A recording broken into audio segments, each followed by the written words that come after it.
Queen Victoria and her amusements. Most people picture Queen Victoria as a fat little old lady with a face that would turn milk sour. Victoria, as we all know, was horribly famous for being strict, stuffy and disapproving. A queen who wore only black for 30 years and was as gloomy as a graveyard. Her most famous saying was, "We are not amused." But in fact, she was often amused. For instance, she had Albert's potty cleaned every day, even though he was dead. She often went out in disguise, and she once let an African chief wear her lace cap. Victoria ruled England for a record-breaking 63 years.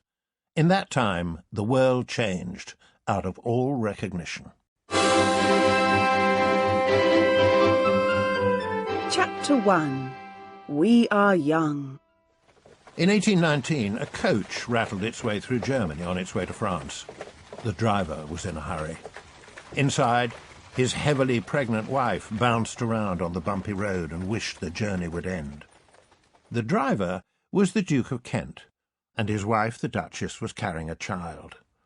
A gypsy had foretold that one day the baby would become Queen of England.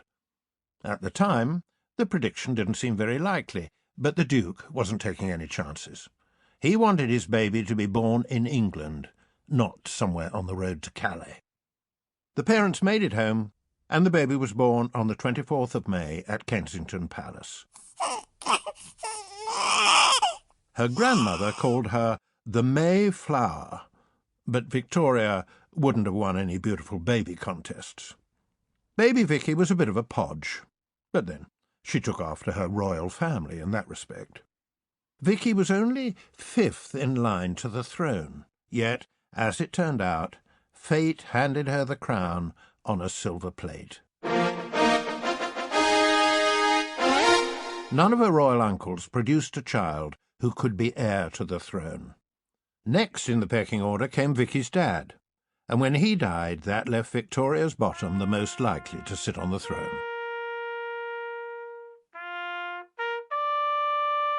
Did you know that the Victorian age was almost called the Alexandrinian age?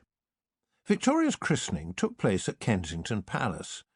Her jealous Uncle George, soon to be King George IV, was to be godfather. He had refused the baby's parents a state christening for their child. The truth was, he didn't want his niece stealing attention away from him. The Archbishop took the plump baby in his arms and paused over the font. "I name this child," he said, turning to Fat George. "Alexandrina," came the short reply. There was an embarrassed silence. Nervously, the father suggested Charlotte and Augusta. George turned them down flat. "Elizabeth?" A shake of the head. Fat George didn't want his godchild bearing any of the traditional royal names. The baby's mother, the Duchess of Kent, burst into tears. Glaring at her, Fat George mumbled, "Give her the mother's name also, then." So, in the middle of a seething family row, the baby was finally baptized Alexandrina Victoria. As a girl, she'd be known as Little Drina, but Victoria was the name she later took. So, the Victorian age got its name on the whim of a plump, grumpy uncle. What kind of world did little Drina grow up in? For a start, the monarchy was in a bad way. Fat George IV became king in 1820, but his subjects were more likely to jeer than cheer when he was seen out in his carriage. More importantly, Victoria was born at a crossroads in history, when rural England was being replaced by a new world of machines and factories. The Industrial Revolution was sweeping Britain and reshaping the landscape, not always for the better. But change was in the air, and new inventions were making their mark. The first toilet, called a WC, or water closet, was on the market, though most families still used a bucket. Parts of London were lit by gas lights. New roads meant that mail coaches could travel at a breathtaking 16 to 19 kilometres per hour. Baby Victoria was one of the first to be vaccinated against smallpox. Meanwhile, in the slums of London and the north, poor children went on dying of smallpox and other dire diseases like cholera and dysentery. But who cared about them? Little Drina didn't meet any poor people. Her childhood was filled with dolls, pets, and taking tea with Mamma. In later life, Victoria was fond of saying that she'd had a sad, dull childhood, but it's hard to see what she had to grumble about. Victoria's papa, the Duke of York, died the year after little Drina was born. With only a nurse and her doting Mamma to look after her, Victoria was spoilt rotten. Everyone worshipped the poor little fatherless child, and Victoria took full advantage. Screaming fits and tantrums regularly exploded in the nursery. Once, one of her playmates, Lady Jane Elliot, had the nerve to play with Vicky's toys. Victoria fixed her with an icy glare and said, "You must not touch those, they're mine. And I may call you Jane, but you must not call me Victoria." Eventually, Victoria got a new governess, called Louise Lazen, who set about trying to impose some discipline on the spoilt princess. As a little girl, Victoria was a chubby bundle of mischief. Of course, her childhood was hardly a normal one. She didn't go to school or have friends round to play. In fact, she hardly saw anyone of her own age at all. Victoria's schooling involved lots of teachers and only one pupil, the princess herself. She was a whiz at modern languages, pretty handy with a paintbrush, but bottom of the class at Latin. But then girls weren't supposed to be too bright. As long as a young lady could dance, say, pass the cake in French, and embroider a hanky, she was considered quite educated enough to get married. There were no government-run schools in Britain at the time. Ordinary children either had to pay or go to a charity or church school. Ragged schools provided free basic schooling, clothing and food for thousands of poor children. There was no talking in class, and teachers were allowed to hit children. In fact, some of them thought it was their duty. It's thanks to Victoria that you go to school today. The Victorians recognised the need for properly run schools for all children, though it wasn't until 1880 that it became law for all 5 to 10-year-olds to attend. From an early age, Victoria kept her own diary. When she was 10, she recorded the momentous occasion when she realised she'd one day be queen. "I am nearer to the throne than I thought. I will be good." But maybe Vicky's secret thoughts weren't quite so goody-goody. On her death, Queen Victoria left her actual diary to her youngest daughter, Beatrice, with instructions to make a copy and burn the original. We can safely say that Princess Beatrice copied out a watered-down version, so we can only guess at what Victoria really wrote. Victoria's secret diary. 11th of March, 1830. Ha! So it's true. I'm going to be queen one day. Tra-la-la! Things are going to change round here when the time comes. I told my governess I will be good, and I will. Good at wearing a crown, good at choosing new gowns, good at eating as much cake as I want, etc., etc. Wonder how long it'll take my 2 fat uncles to pop off. As it turned out, Victoria had only another 8 years to wait. When the great news came, as usual, Victoria wrote it all down in her diary.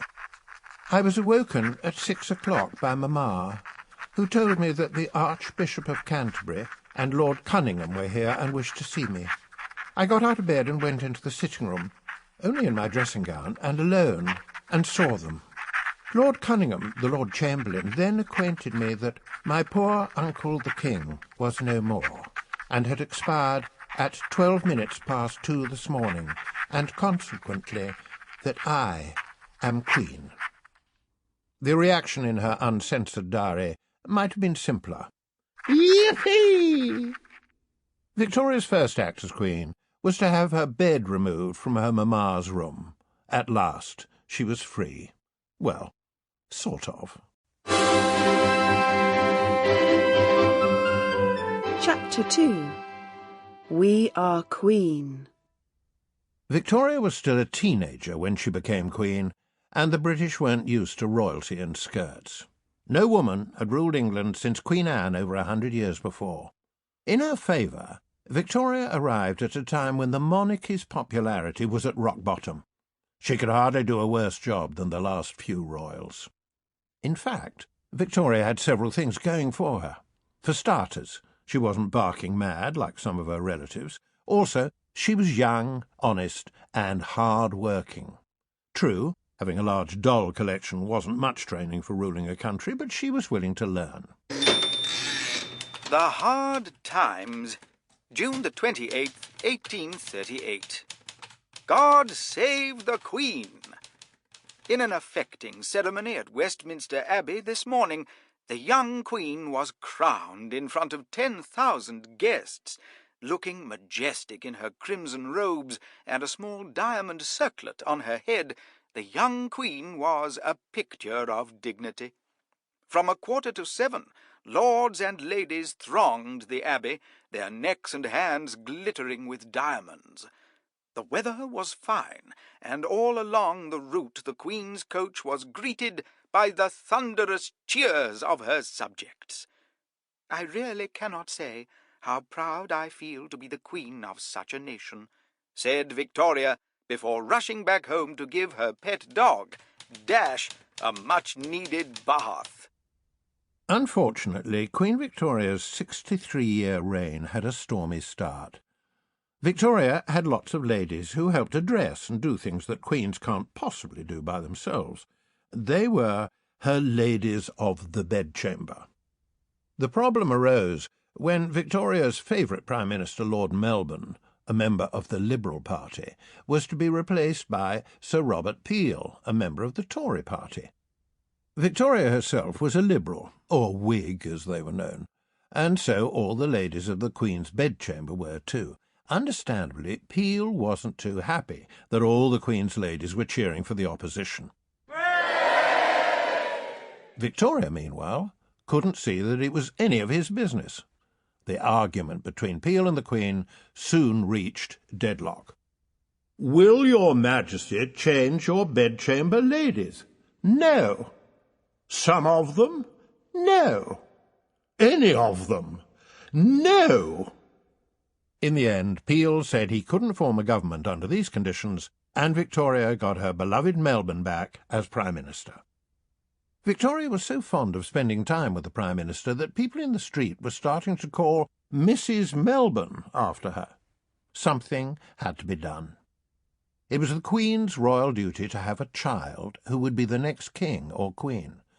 Victoria, however, wasn't keen to get married. In any case, the list of suitors boiled down to 2. George, Duke of Cumberland, had a spotty face hidden by huge hairy whiskers, and he was never really in the running. Victoria couldn't see herself marrying one of her own subjects. It would be too humiliating. On the other hand, Albert of Saxe-Coburg was handsome, dashing, and clever, but a foreigner. Where is Saxe-Coburg, anyway?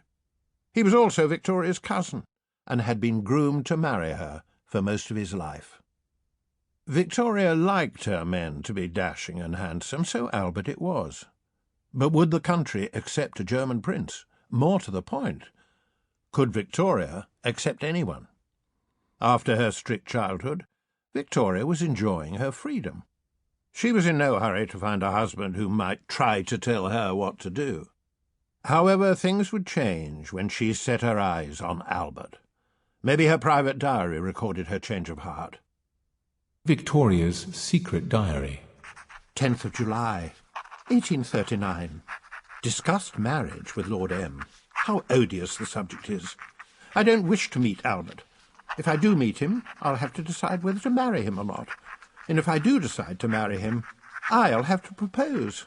He can hardly propose to me. I'm the Queen. 10th of October, 1839. Albert arrived at 7:30 this evening. I met him on the staircase. Cannot put my feelings into words. He is so handsome. He has a beautiful figure, broad in the shoulders, and a fine, slim waist. In short, I find him fascinating. With Victoria's change of heart, it wasn't long before the marriage was settled. Victoria summoned Albert to a private audience with her. She then proposed, saying, "It would make me too happy if you would consent to what I wish." Albert consented, and the match was made. For him, it meant leaving his home, his country, and his people for a strange foreign land where he wasn't totally welcome. For Victoria, it was quite simple. She was in love. The news, though, didn't cause great rejoicing in the country. A closer look into Albert's background shows that his kingdoms of Coburg and Gotha combined were roughly the size of Dorset, and their annual revenue was a measly £128,000. Added to this, many of Victoria's stuck-up subjects had no time for Germans. They held the view that all Germans were poor, dirty, and even worse, pipe smokers. Albert was regarded as a beggar who was no fit match for Victoria. Victoria was used to getting her way, and it was clear she was going to wear the trousers in the marriage. However, Albert was no pet poodle. The Hard Times, February the 10th, 1840. The young Queen married Prince Albert at St. James's Palace today. Thousands gathered on the route to see the bride. The Queen looked a vision of splendor in a white satin dress and diamond necklace. Prince Albert wore the uniform of a British field marshal. Let's hope he gave it back after the service. The wedding cake weighed 300 pounds and was 9 feet wide. It needs to be big, since pieces will be sent all over the world. Guests were surprised to hear Victoria promised to obey her husband during the marriage vows. Bets are being taken on how long that will last. Victoria was delighted with married life. Albert and Victoria settled down to a family life of perfect contentment, most of the time. Albert!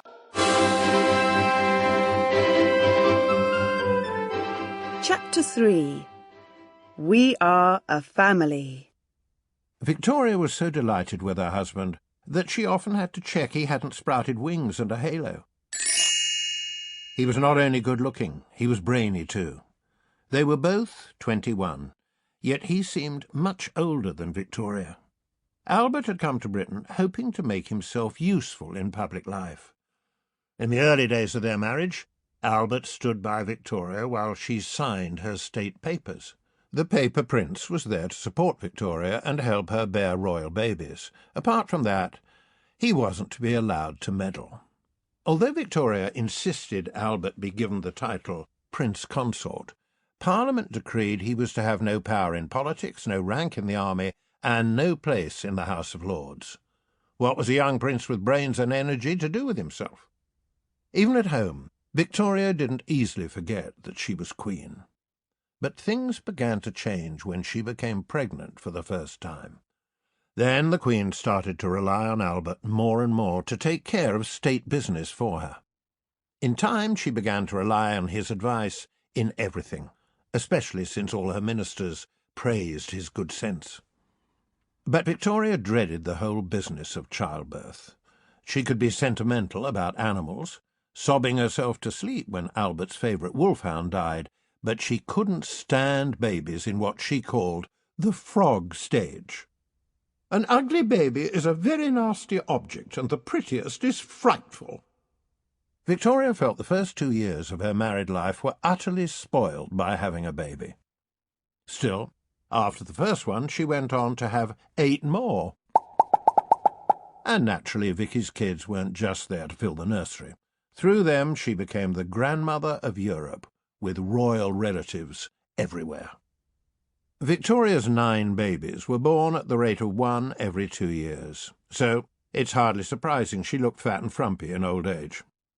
With their fast-growing family, Victoria and Albert showed the nation a model of domestic bliss, though it wasn't always like that. With Albert's strong views and Victoria's temper tantrums, storms were inevitable. While Victoria got on with providing an heir to the throne, Albert was at last finding scope for his talents. His first job was to put his house in order. In Albert's case, the house was Buckingham Palace. Oh, and Windsor Castle. And the accounts were in a mess. On investigation, Albert discovered that all sorts of sharp practices were going on under the Queen's nose. In her palaces, hundreds of candles were disposed of, whether they'd been used or not. Where did the candles go? The servants sold them off for pocket money as palace ends. Tradesmen brought goods that were never seen in Buckingham Palace, and many officials were stuffing themselves on the Queen's charity. Albert soon discovered that security in the palace was a shambles too. How did he know? One day he found an intruder sleeping under a sofa. On being questioned, the intruder said he could gain entrance to the palace any time he liked by shinning over a wall and bunking through a window. When asked why he'd entered Her Majesty's apartment, he replied, "I wanted to know how the Queen and such live at the palace. I thought it would look nice in a book one day." Edmund Boyd-Jones was arrested 3 times for breaking and entering the palace and was eventually sent to sea. Then, during her first pregnancy, there was an attempt to kill Victoria. The Hard Times, June the 10th, 1840. Madman attacks Queen. The Queen came within inches of death today when she was shot at not once, but twice, only 100 yards from her home. The Queen was out driving in her open carriage with Prince Albert when a sinister assassin appeared from nowhere and took a pot-shot from 6 paces. Luckily, he was a rotten shot, but the pistol crack frightened the horses and stopped them in their tracks. The prince recalled, "He was a little, mean-looking man, standing with his arms crossed and a pistol in each hand. His attitude was so theatrical it amused me." The prince wasn't laughing, though, when the madman took aim a second time. Thanks to Albert's quick action, the Queen ducked down out of sight. Shortly after, the gunman, Edward Oxford, a waiter, was arrested. The cool reactions of the Queen and her consort have been praised by many. They are applauded in the streets, and choruses of "God Save the Queen" ring out wherever they go. It was the first attempt to kill the Queen, but not the last. During her reign, Victoria suffered a staggering 7 assassination attempts. Away from the public eye, what did Victoria and Albert actually do with themselves? In a typical day at the palace, mornings were taken up with work, Albert by now drafting letters for Victoria and reading all state papers. After lunch, the royal couple might play piano duets together, or sketch portraits. In public, Albert was serious and solemn, but at home he was often found playing on the floor with young Bertie and Pussy. That's Princess Vicky, not the cat. Dinner was a more solemn affair. The only time Albert came alive was when discussing thrilling topics such as drainage or heating, and nobody was allowed to go to bed until the Queen yawned politely and retired. Educating Bertie. Meanwhile, Victoria's large family was growing up and brought new worries. Out of her 9 children, all her hopes for the future were pinned on Albert Edward, better known as Bertie. It was Bertie who would be her successor one day. From an early age, Albert and Victoria set out to educate their eldest son as the future King of Britain. Victoria really wanted her son to be a miniature Albert. The trouble was that Bertie wasn't brainy like his papa. His sister, Princess Victoria, was clever and strong, but the Queen often remarked that Bertie was a stupid boy. From an early age, Bertie's only talent seemed to be charm and chasing women. From the age of 7, Bertie had a strict timetable of 6.5 hours a day studying, but lessons bored him, and he took to making faces, spitting, and even throwing stones at his tutors. While Bertie was growing up and behaving badly, his parents were determined to do their duty for the country. Albert, especially, had ideas in his head that would force the country to admit he was a pretty clever chap after all. Chapter 4. We are doing our duty. Albert had a dream: to put on the greatest trade show the world had ever seen. It would be a giant shop window for British arts, crafts, and industries. Not only that, it would provide a stage for the best exhibits from all over the world. Naturally, many people pooh-poohed the idea from the start. They hadn't forgotten that Albert wasn't even British, damn it. Parliament was among the party poopers, refusing to vote any money to Albert's grand scheme, but Victoria backed her husband with a gift of £1,000, and once the Queen took the lead, other donations soon followed. After much argument, it was agreed to hold the festival in Hyde Park. Architect Joseph Paxton suggested building a glass and iron structure that would be big enough to cover the trees. It could be assembled piece by piece and taken down afterwards, so the park wouldn't have to be spoiled. The Crystal Palace, as it was soon nicknamed, would be the wonder of the century. Albert's great greenhouse opened on May Day 1851. 25,000 guests were invited to the ceremony and watched the Queen, dressed in pink and glowing with pride, declare the show open to a peal of the Hallelujah chorus. The doom merchants had to admit that they were wrong. Albert's great greenhouse show was a sparkling success. Throughout the summer, an average of 60,000 people a day streamed into the exhibition hall, marvelling at the wonders inside. Many had claimed the glass palace would collapse like a pack of cards in a gale. Others said that the roof would offer a giant bullseye for passing sparrows, and the weight of their droppings would shatter the glass.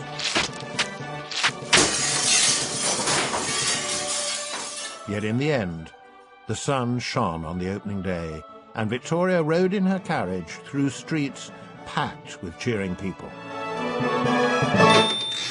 Marvels spotted at the great exhibition included a model of Liverpool docks, a garden seat made out of coal, champagne made from rhubarb, a printing machine that could print 5,000 copies of the Illustrated London News in an hour, a medal-making machine much admired by the Queen, a sportsman's knife made in Sheffield with 80 useful blades and devices, engraved with useful pictures of Windsor Castle and other royal homes, and a giant diamond called the Koh-i-Noor. The Queen was so pleased with the great exhibition that she visited almost every day. In all, 6 million visitors came. That was 1 in 3 of the population of England and Wales. The new railways brought people from the north who had never seen a train before, let alone set eyes on London. The papers predicted that riots would break out in the streets if the exhibition let in stinky, poor people. As it turned out, no one even pinched a tulip from the park. The sight of the working class behaving as well as their betters was hailed as the greatest marvel of all. The stinky poor. In 1800, the population of Britain was 15.5 million. By 1851, that number had almost doubled. In 1800, most people lived and worked in the countryside. By 1850, millions had moved into the towns and cities looking for work. Britain's industrial revolution was built on coal, machinery, and cheap labour. In the cities, poor families were crammed into dirty slums. In parts of London, as many as 40 people lived in one terraced house, and they were the lucky ones. Homeless people could pay for a penny hang, a space on a thick rope over which you draped yourself and tried to get some sleep. Cities were often filled with rubbish. The sewers of London were said to contain dead dogs and cats, huge rats, rotten fish, slime, rags and stable dung. Sometimes the sewage seeped into the rivers. Things reached a whiffy peak in the long hot summer of 1858. It's now remembered as the year of the Great Stink. The stench from the Thames got so bad that many MPs were sick. Parliament had to be closed, and eventually a group of MPs suggested a fund to raise money for a new drainage system under London. Wigs and big hats. Much of Victoria's daily routine was taken up by politics and meeting with her Prime Minister. Victorian politics was fought between two parties: Whigs, who backed Parliament's power over the Queen's, and Tories, who were pro-royalty and the upper class. A third party also emerged late in Victoria's reign, the Labour Party, representing the working people. But at first they only had one MP. His name was Keir Hardie, and to show his working-class roots, he turned up at Parliament in a dirty working suit and cloth cap, and was followed by a noisy brass band. The two great political giants of Victoria's reign were as different as chalk and cheese. Gladstone and Disraeli frequently clashed in Parliament, where cool, debonair Dizzy had the advantage over his irritable opponent. Victoria thought Gladstone was a total crackpot. He always made the mistake of lecturing the Queen rather than flattering her.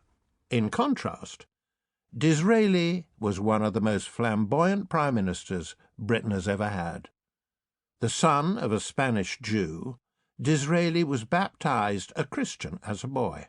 He was a complete outsider in an age where most MPs were blue-blooded Englishmen, and his weapons were his wit and his charm. Although Victoria at first thought he was a bounder, she grew to like him. He knew the best way of pleasing the Queen, by crawling to her shamelessly. Travelling first class. Away from politics, Victoria spent much of her time moving between her various homes at Buckingham Palace, Windsor Castle, Balmoral in Scotland, and Osborne House on the Isle of Wight. Travelling from London to Scotland could have been a long, uncomfortable business, but luckily for Victoria, train travel had arrived by the beginning of her reign. A 4-day coach journey from London to York took only 12 hours by train. The first public steam railway line opened in 1825, and by the 1840s, even Victoria was letting the train take the strain. Victoria, of course, had her own private carriage, upholstered in royal blue silk, with padded walls and ceiling to deaden the noise and vibration. Albert and Victoria even had 2 brass beds in their carriage, so that they could snooze their way through the journey. Life was very different for servants who travelled in third class. They were lucky to get a seat on a wooden bench, and the sides of the coach were so low that passengers often fell out on the journey. What Victoria and Albert liked more than anything else was a quiet home life. Victorians thought of their home as their castle, and Victoria was no exception. Well, her home was a castle. She had no idea that her happiness with Albert wasn't going to last. Chapter 5. We are in mourning. When Prince Albert died of typhoid fever as a result of rotten drains at Windsor Castle, he was only 42. His death was a great shock to everyone, especially Victoria. Without her dear Albert, Victoria felt that her life was over. This posed a bit of a problem, since she also was only 42, and in fact still had half her life in front of her. It was natural that Victoria should miss Albert. She'd loved him dearly and had come to depend on his advice in everything. However, Victoria wasn't planning on a year or 2 of mourning. She was planning on a lifetime. Not only that, She expected the whole country to mourn with her. Albert was buried at Frogmore on the Windsor estate. A marble statue of the prince was carved on top of his tomb. Victoria would visit often and spend hours there gazing on his beloved features, longing for the day when she could join him. She wore black for the rest of her days. Her ministers and servants also had to wear black, and the nation followed their lead. Grieving, Victorian style, was a public affair, and the funeral trade was a huge industry. There were shops in London that sold only black. You could have your furniture dyed black as a mark of respect. Ribbons, fans, and jewellery in black were all available from shops dealing in the death trade. It was 13 years before Victoria returned to public life. Even then, it took all Disraeli's charm and cunning to draw her out of retirement. Victoria was only tempted out of hiding when someone put up a memorial to her dear departed hubby. When Wolverhampton became the first town to erect a statue to Albert, Victoria turned up to unveil it. What's more, she knighted the Lord Mayor. If you fancied a knighthood, it was pretty clear what you had to do. Suddenly statues of Albert started to spring up all over the place. To Victoria, Albert wasn't dead. He was just a little more quiet than usual. When Lord Clarendon visited the Queen at Osborne House, he had difficulty believing Albert wasn't in the room. Victoria's secret diary. Lord C. called to see me, and I received him in my dear beloved's room. I have all dearest Albert's things set out on his table just as they used to be. His pen and blotting paper, his hanky on the sofa, his watch, still going, and fresh flowers. Spoke to Lord C. at some length. We talked about Albert. I don't wish to hear about tiresome things like Acts of Parliament. Every evening my dear one's clothes are laid out in his room for the morning. Every evening I have his chamber pot washed and cleaned. Over our bed hangs a photograph of him, on the right side, where he always used to sleep. Never, ever, ever shall I forget him, and nor shall anybody else. I'll see to that. After several years had passed, the public began to grow tired of the Queen's endless misery. Wasn't it time she got back to work? What was the point of a Queen who no one ever saw? The newspapers and critics in Parliament started to grumble. Victoria's popularity took a nosedive. One solution might have been to let Bertie take over public duties, but Victoria had no intention of handing the reins over to him. Usually his intellect is of no more use than a pistol packed at the bottom of a trunk. It's hardly surprising that poor Bertie behaved badly. While he was in the army, he started seeing a girlfriend, but she wasn't a princess. She was an actress.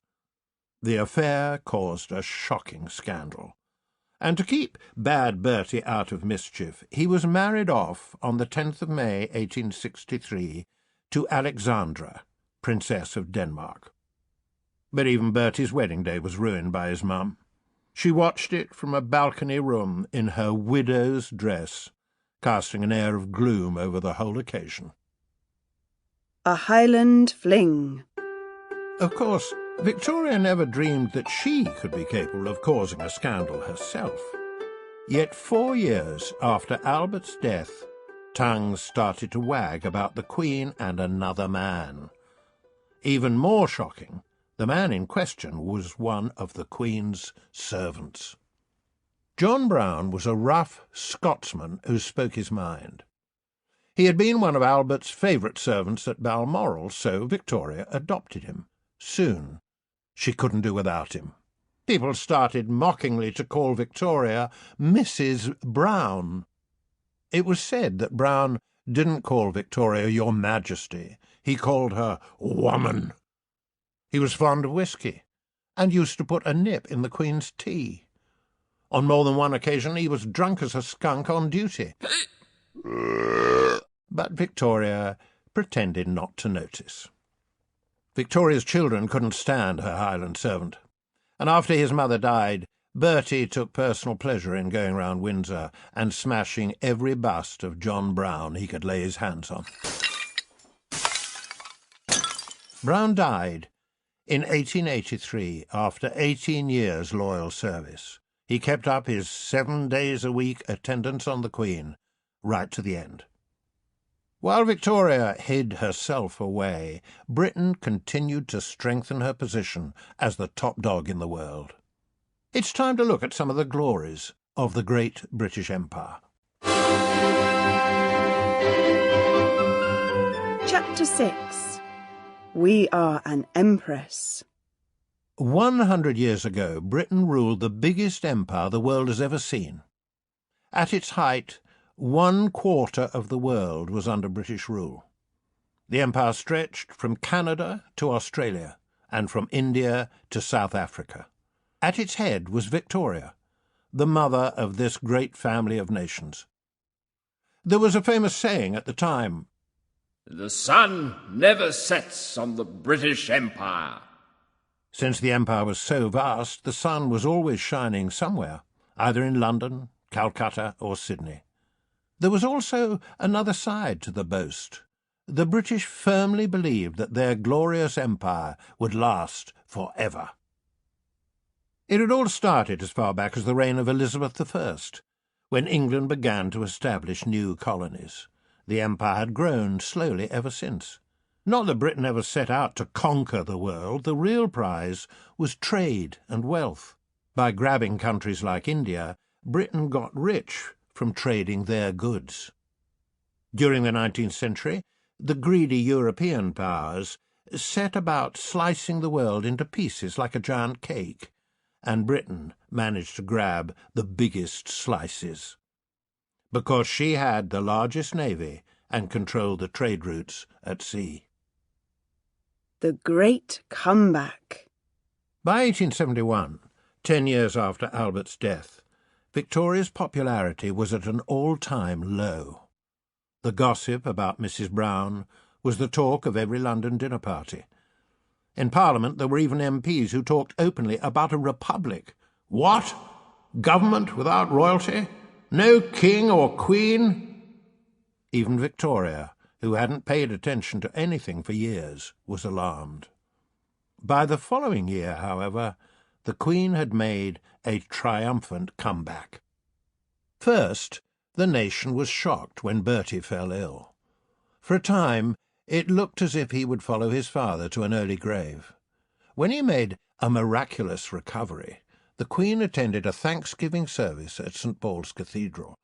She was back in business, and the crowds cheered. All it needed was another assassination attempt for Victoria's popularity to be fully restored, and as if on cue, a pistol-waving maniac attacked her 2 days later and got flattened by Big John Brown. No one cared that the pistol wasn't loaded. The Queen's return to public life was helped by Disraeli, her pet Prime Minister. By 1876, the Queen had agreed to open Parliament again. In exchange, Dizzy got her a new title, Empress of India. The crown of India was a bauble Victoria prized. All her life she had had a great fascination for India, although she never visited it, far too hot. But her Indian subjects had a great respect for her. When she finally died, most of Calcutta's population sat in the park all day without food, mourning the great Queen Empress they had never met. Victoria never got to India, but she did travel to other parts of the world. Sometimes she used to travel in disguise. It would be nice to record that she went round dressed as a policeman with a handlebar moustache, but Victoria's cunning trick was to dress just like everybody else. When off duty, it was hard to tell the Queen apart from her ladies-in-waiting, or even from the servants. When travelling abroad, the Queen posed as the Countess of Kent. After all, you couldn't possibly expect her to pretend to be a commoner. Her daughter Louise would sign herself in the hotel register as the Lady Louise Kent. Victoria delighted in going shopping in Paris in her ordinary person disguise. In her elderly years, she would make annual pleasure trips to Europe, especially to Nice, in the sunny south of France. Sometimes she travelled with other royalty. "She was so kind and amiable, and in good spirits," recalled the Tsar of Russia. "But from time to time she poked me in the eye with her parasol, which was less pleasant." The Queen also enjoyed welcoming her subjects to court, and she much preferred visitors from abroad to dress as normal. When one West African chief was entertained at Windsor, Victoria asked him if he'd like anything as a souvenir of his visit. The chief pointed to Victoria's widow's cap. "Yes, mighty Queen, I should like to have a bonnet, as your Majesty is now wearing, and I should like to be the only chief entitled to wear it." The Queen was much amused by this request, and gave instructions that one of her spare caps should be given to the chief. Rotten war. Victoria took a deep interest in her empire and followed the wars that sometimes threatened her colonies. She always found the prospect of war alarming, and the invention of new guns and explosives meant that war in the 19th century was becoming, well, dangerous. The Indian Mutiny, 1857. From the early 1800s, much of India was controlled by the British East India Company. In 1857, there was a mutiny. One cause of the revolt was a new rifle cartridge issued to Indian soldiers. A soldier had to bite off the end of the cartridge before pouring powder into the barrel. The cartridge was greased with fat. Trouble started when a rumour went round that the fat came from cows and pigs. This was an outrage to Hindus, who believe the cow is a sacred animal. And Muslims were equally outraged because they regard pigs as unclean. Soon the mutiny spread all over northern India. At Delhi and Cawnpore, many British were butchered. Queen Victoria was horrified. "The horrors committed on the poor ladies makes one's blood run cold." So Britain sent thousands of troops armed with the new American Colt revolver.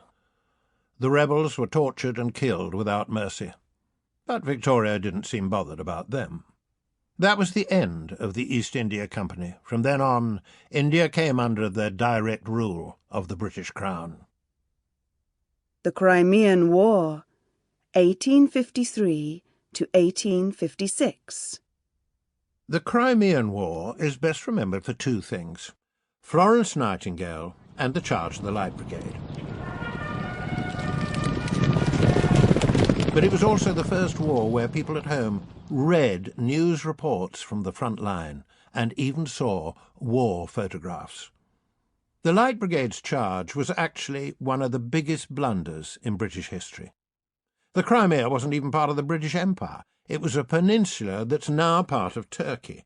The war was between the Turks and the Russians, but British troops were sent because of fears that Russia was getting too powerful.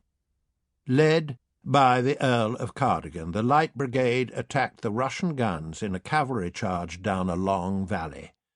It would have been a brilliant ploy, but they were charging in the wrong direction at the wrong enemy. They should have attacked the Russian flank. Almost half of the Light Brigade died.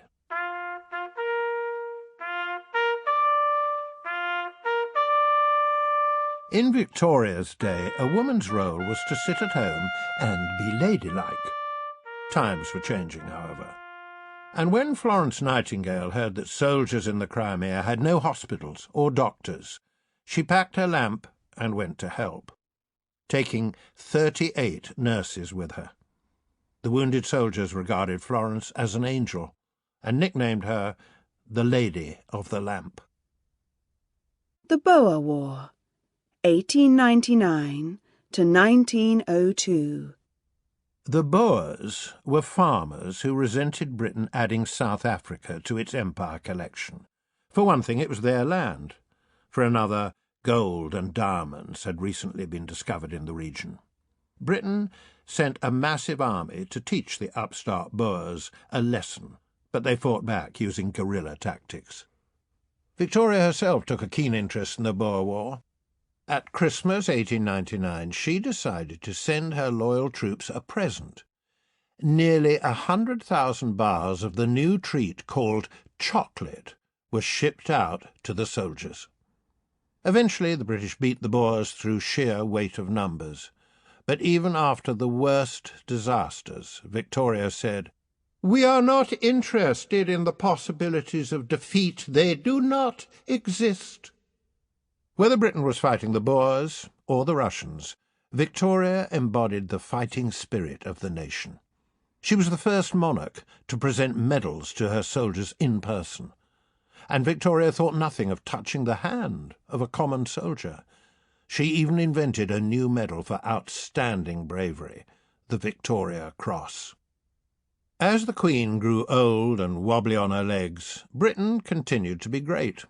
Whether it was writing novels, building ships, or making scientific discoveries, the glorious Victorians led the world. Chapter 7. We are proud. Victoria's reign lasted from almost the beginning of the 19th century to the end. It was a century of great change and invention. Victoria saw the first train rides and the first bicycles. She saw ships change from wood and sail to iron and steam. She even saw the first car, although she thought it would never catch on. Britain didn't just rule the biggest empire in the world. The British also liked to think they led the world in science, industry, art, and literature. At the beginning of her reign, Victoria would have gone to bed by candlelight, but by the end she could read by the marvel of the electric light. Before the 1820s, getting a spark to light a fire or a pipe was a slow business, involving a tinder box. Then English chemist John Walker was struck with a surefire idea, a light on a stick. The first matches were nicknamed lucifers. The first ever post-boxes were installed on the island of Jersey in 1852, the brainwave of the Victorian novelist Anthony Trollope. The idea quickly caught on. Alexander Graham Bell visited Queen Victoria at Osborne House on the 14th of January 1878 to demonstrate his startling invention, the telephone. Victoria's verdict? It was rather faint. The first public loo opened in 1852. And toilets for the home came in all kinds of designs, and with marvellous names like Niagara Falls, Waterloo, Deluge, and Crapper. Great Britain wouldn't have been half so great without some of the big names of the day. But what did the Queen think of the most glorious Victorians? Charles Dickens. What's his claim to fame? Telling a good story. Dickens penned whopping big novels like David Copperfield and Oliver Twist. The musical came much later. Did he have to pick a pocket or two? No, but despite growing rich, he never stopped worrying about being poor. He made extra money with public readings. Victoria's view. Oh, the Queen was Charlie's #1 fan. She once gave him a copy of a book she'd written and signed it, "From the humblest of writers to one of the greatest." The Bronte sisters. The Spice Girls of their day. Be serious. Anne, Charlotte and Emily were novelists at a time when women were meant to stick to pressing flowers. They had to write under false names to get published. Charlotte's book, Jane Eyre, is a classic romance. Emily's Wuthering Heights is a dark tale of passion and betrayal. Not many giggles, then. What do you expect? The Brontes were raised in a gloomy vicarage on the Yorkshire moors. Victoria's view. The Queen read Jane Eyre and thought it awfully thrilling. Oscar Wilde. What's he famous for? Writing clever theatrical comedies such as The Importance of Being Earnest. Tell us a joke, Oscar.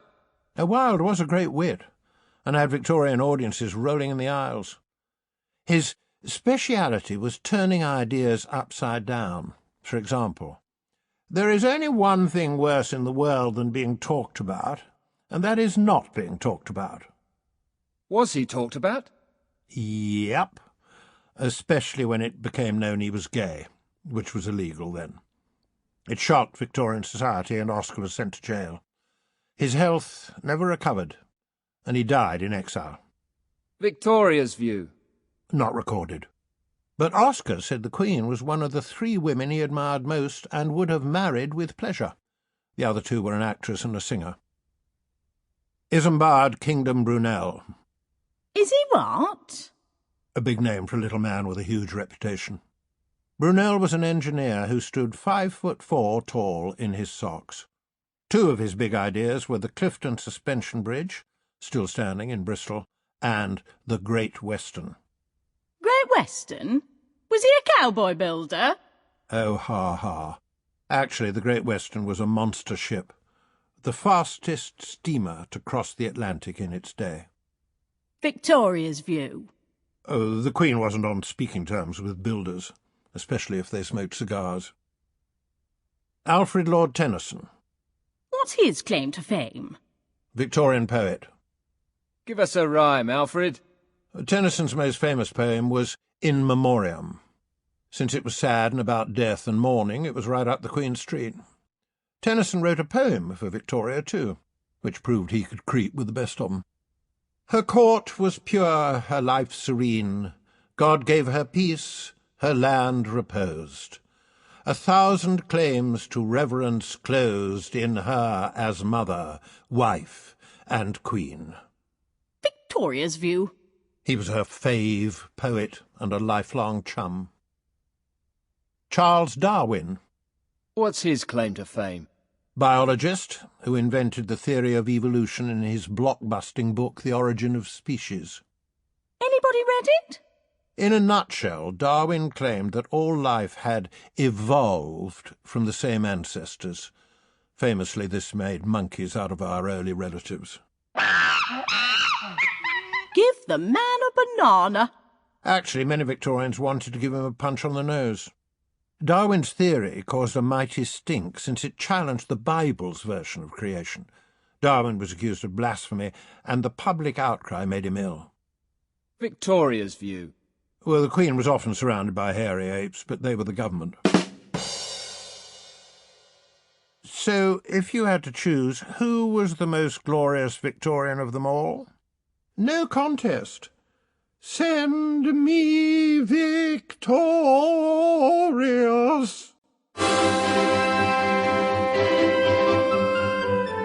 Chapter 8. We are old. In her sunset years, Queen Victoria became the fat little old lady dressed in black that we know from photographs. Even for her big Jubilee party, she would refuse to put on her crown and dress like a queen. By her 50s, she had already reached a porky 12 stone.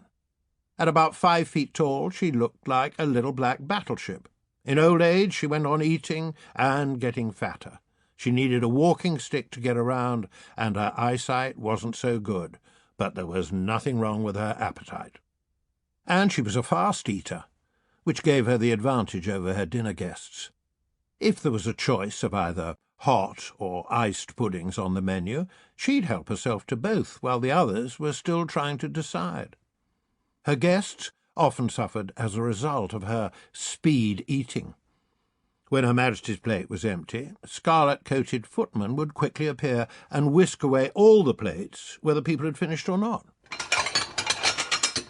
This was too much for one visitor, hungry Lord Hartington, who saw his dinner disappearing out of the door and roared, "Bring that back!" At the banquet for Victoria's coronation in 1837, 570 guests chewed their way through 200 tureens of turtle soup, 45 dishes of shellfish, 2 barons of beef, 10 sirloins, rumps and ribs of beef, 50 boiled turkeys and oysters, 80 pheasants, 60 pigeon pies, 45 hams, 140 jellies, 200 ice creams, 40 dishes of tarts, 100 pineapples, and more. Meanwhile, for poor people, In the workhouse there was only ever one thing on the menu, a porridge called gruel. It was made from ground oatmeal and served as thinly as possible. But never mind about them. Victoria had a party to plan. As the 50th birthday of her reign approached, Victoria was as popular as she'd ever been. The years of hiding after Albert's death were forgotten, and Victorians were queuing up to sing the praises of their queen. 50 years on the throne was not something to be sniffed at, especially for those who remembered the bad old days of the monarchy before Victoria. Plans for the great Jubilee party were soon drawn up, and Jubilee souvenirs started selling like hotcakes. The Hard Times, June the 21st, 1887. God bless her! When the great day of her golden jubilee came, Queen Victoria did it her own way, as she has done for the last 50 years. No glass coach, no robes of state, no crowns and sceptres. Just a small figure dressed in a black dress and bonnet, surrounded by no less than 32 princes of Europe. There she was, a little old lady coming to church to thank God for the long years in which she has ruled her people, said one eyewitness. It's said the Queen wept at the start of the day, perhaps overcome with the occasion. Crowds thronged the streets on the way to Westminster Abbey, and the cheering and applause was thunderous. After the service, the royals filed past the Queen. Typically, she stepped forward and embraced each of them in turn. What dignity! What majesty! What a pity about that hat! Victoria wrote in her journal, "This never-to-be-forgotten day will always leave the most gratifying and heart-stirring memories behind." That was the official story, anyway. In fact, the little old lady was half dead with fatigue by the end of the day. And the next day, the celebration started all over again. Maybe Victoria's real feelings were less gratifying than she pretended. Victoria's secret diary. 21st June 1887. Warned Archbishop of Canterbury to keep the service short. You've simply no idea how hot it can get wearing umpteen layers of silk undies. Sat by myself, missing Albert terribly. Poor me left to face this day all alone. Back at the palace, endless telegrams of congratulations to be read. Salutes to be taken from bands marching past. Wheeled to my room where I watched the illuminations till I dropped off to sleep. 22nd of June. To Hyde Park for a party for 26,000 schoolchildren. Each child got a bun, a glass of milk and a mug with my face on it. The royal mug, one might say. Children sang, "God Save the Queen." Quite out of tune, if you ask me. Finally, a balloon was released and floated into the sky. I'm told one little urchin said, "Oh, look, there's the Queen going up to heaven." How I wish. Back to Windsor. More speeches, more bands, more crowds. Where will it all end? Fell asleep, exhausted. Bad Bertie. All grown up and nothing to do. Gangan, as Victoria's grandchildren called her, was entering her 70s. Meanwhile, Bertie was an ageing, plump playboy with nothing better to do than bet on racehorses and chase women. The small matter of having a wife didn't stop him. Victoria hated the thought of Bertie becoming king, but she had to face facts. She couldn't go on forever. One thing she'd always enjoyed was a good funeral, and she knew it wouldn't be long before her own. Chapter 9. We are departed. Queen Victoria still had one last hooray left. On the 22nd of June, 1897, she celebrated her Diamond Jubilee. It was a record-breaking occasion. She'd spent 60 years on the throne. That meant She'd reigned longer than any other British monarch in history, and the Diamond Jubilee was a celebration of the glorious British Empire. The Hard Times, June the 22nd, 1897. Every inch a queen. They came from every corner of the empire to wish her well. Canadian Mounties, Jamaican artillery, giant Maoris, troops from New Zealand, China, South Africa, and the magnificent bearded lancers of the Indian Empire. The procession stretched as far as the eye could see. At the back was a carriage drawn by 8 cream-coloured horses. Through a storm of waving hankies, past thousands of eager faces, and wave upon wave of cheers, came Queen Victoria. So very quiet, so very grave, so very punctual, so unmistakably and every inch a queen, as one eyewitness put it. The service at St. Paul's was kept short, out of respect for the Queen's age and poor health. Afterwards, even the Archbishop of Canterbury got carried away with the occasion and called for 3 cheers for the Queen. The echo could have been heard by Nelson in Trafalgar Square. Earlier, Victoria had pressed a button and sent a personal message to her subjects. "From my heart, I thank my beloved people. May God bless them." And by the modern wonder of the telegraph, her voice was carried to every corner of her glorious empire. The Diamond Jubilee would be the last great party for the British Empire. Britain went into the First World War as one of the richest countries in the world. By the end of the war, the piggy bank would be empty and Britain would be in debt.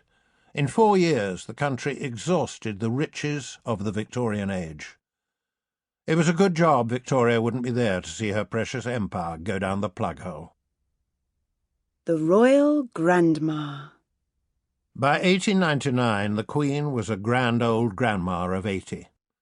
She received between 3,000 and 4,000 letters of congratulations on her birthday. She still joked about her age and said she felt quite young, but rheumatism in her legs meant she couldn't walk any more. When Victoria wanted to get around, she used her rolling chair, a Victorian version of a wheelchair. Sometimes a servant or member of the household was called to carry the fat little Queen from one room to another, chair and all. It seemed as if she would go on forever. At the age of 81, Victoria suddenly decided she'd make her first trip to Ireland for 40 years. "It is entirely my own idea," she said, "and I must confess it is not entirely to please the Irish, but partly because I expect to enjoy myself." Despite the history of troubles between Britain and Ireland, Queen Victoria got a surprisingly warm welcome.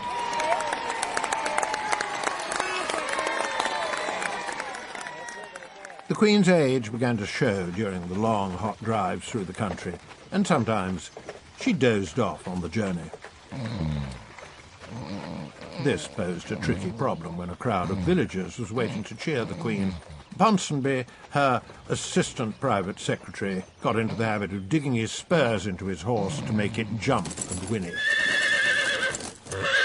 The noise acted as an alarm call, either waking the dozy Queen or alerting Princess Beatrice to give her mother a dig in the royal ribs.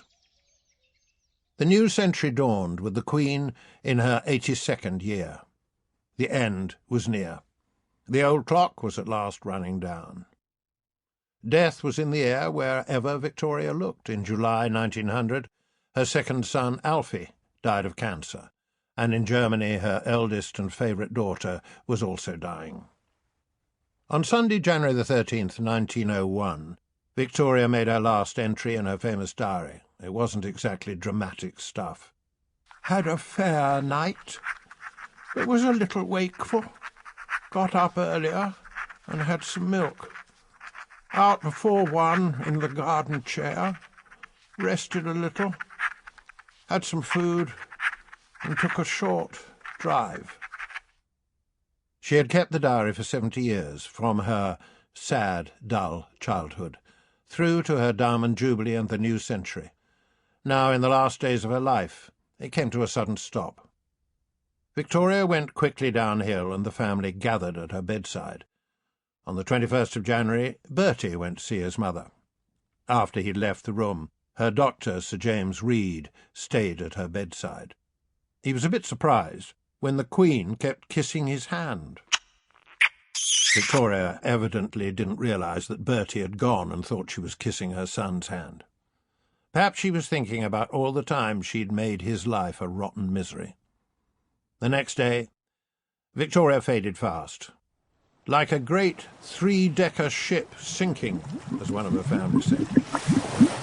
She died in the arms of her grandson, Kaiser Wilhelm of Germany, who not long after would start the First World War. What were Victoria's last words? Some say they were, "Oh, Albert." After 40 years of mourning, she was, no doubt, anxious to join him in heaven. It was time for the funeral, and Victoria had some pretty odd ideas about that too. She had dressed in black for 40 years, but for her funeral she decided on a change. The Hard Times, February the 1st, 1901. A white funeral for the Queen. Queen Victoria was buried today in the white funeral she'd planned for herself. The dead Queen wore her wedding veil for the occasion. It even snowed to make the day complete. The Queen had requested a military funeral, her coffin lying on a gun carriage. However, this backfired when the procession ran into a slight hitch. As the coffin was being pulled up the hill to Windsor Castle, the horses bucked and broke their harnesses. The rest of the procession went up the hill, unaware that they'd left Victoria's body behind. It looked like a royal disaster until the Navy stepped in to save the day.